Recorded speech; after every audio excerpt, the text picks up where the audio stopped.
Quincy Roche, what do you know about him? What do you think about him? And how does he fit with Miami if he was to come to Miami? Yeah, I mean, he's someone that I'm really high on. He played 3 years at Temple. Last year he was he was the, I think, AAC Defensive Player of the Year or whatever conference he was in, but he had 13 sacks, 19 tackles for a loss, I think 47 total tackles. I mean, the numbers that you just don't see a lot from defensive ends in college football. Unless you're at Miami and you have someone with like Greg Russo who had 15 and a half sacks. And so I don't, at this moment, it's kind of a complicated situation because North Carolina was in the lead and there was kind of a mutual interest from both parties. But,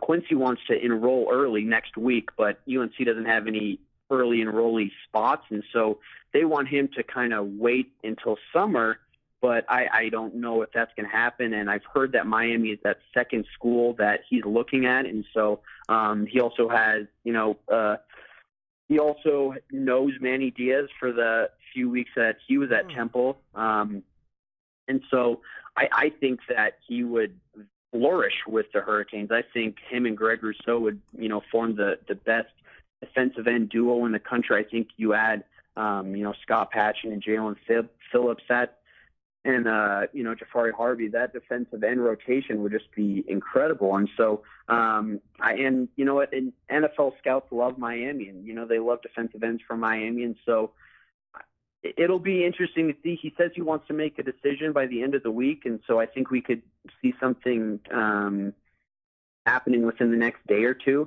It really just depends on if UNC can make room for him. And so obviously we hope that he can come to Miami and elevate our defense, but we'll see. So the only two teams that has been mentioned with him is Miami and UNC. I've also heard that he's looking at FSU and Virginia Tech, and I think Ohio State was looking at him briefly, but I don't think that they're really in the running. So I'd say UNC and Miami are the two biggest ones, and then Virginia Tech and FSU are right behind them.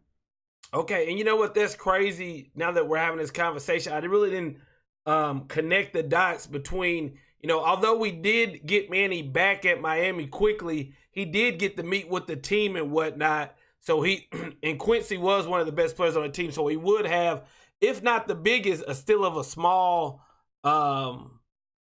relationship with Manny. So hopefully UNC don't have enough room for us, and he can come on our way, and he'll be on the other side of Gregory Rousseau.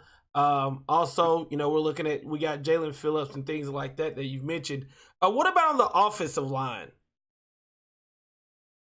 There's this year there's a lot of really interesting offensive linemen within the transfer portal that I've been looking at. There's two guys from Stanford. There's Henry Mattis and then also Devery Hamilton. Henry's father actually played baseball for the Hurricanes back in the 70s, so they already have an in with him. I know that Miami has reached out to him, and also offensive tackle TJ Storment from Colorado State. He's someone that I really like. I think he's one of the top players in the portal. The biggest guy, though, is Devin Cochran out of Vanderbilt. He was a three-year starter, started 32 games. He's already being looked at as a solid prospect for the 2021 NFL Draft. He plays left tackle, which is, the position that the Hurricanes need help with the most in the unit that they need help with the most, which is offensive line and left tackle. And so Miami has reached out to him, to Devin.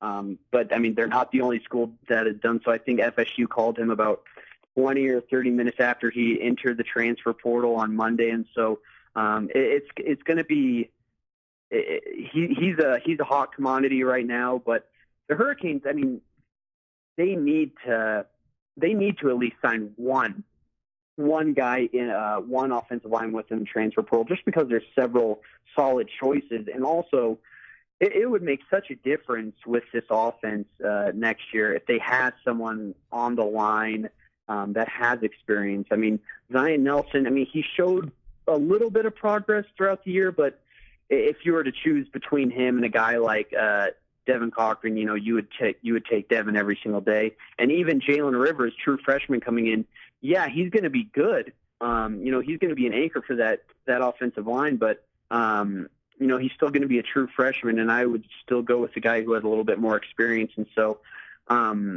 number one priority for the Hurricanes right now is in my opinion, is landing an offensive lineman in the portal. Yep, and I agree 100% with you on that. I mean, honestly, I'm saying get all the prospects we can from the offensive line, and then figure out which 5 works the best, and then go from there. Just get as much talent as we can, because I really think if we can solidify that offensive line, things can look a lot different this next year, especially with the offensive coordinator